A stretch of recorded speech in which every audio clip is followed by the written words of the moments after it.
রসুল বিষয় বিদ্রুপ করে, কটূক্তি করে, বিভিন্নভাবে কথা বলে। আল্লাহ বলেন তারা যখন তাদের নিজেদের প্রতি জুলুম করেছিল, অর্থাৎ রসুলকে না মানা হলো নিজের প্রতি জুলুম করা। শিক্ষককে না মানা মানে ছাত্র কার কপাল পড়ে? কার কপাল? আমি শিক্ষককে মানব না, শিক্ষকের কোনো ক্ষতি হবে নাকি? কার?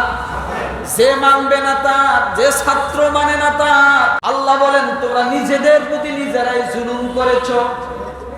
পরীক্ষার ফল প্রকাশ হলো, যারা ভালোভাবে লেখাপড়া করেছে, যারা ছাত্র শিক্ষকের কথা, যে ছাত্রগুলো শিক্ষকের কথা মতো চলেছে, অবশ্যই তারা ভালো একটা রেজাল্ট করতে পারছে। যারা শিক্ষক মানে নাই, ভালোভাবে লেখাপড়া করে নাই, শিক্ষকের কথাগুলো শোনে নাই, তারা কি পাইছে? ফেল করছে, নাম্বার কম পাইছে।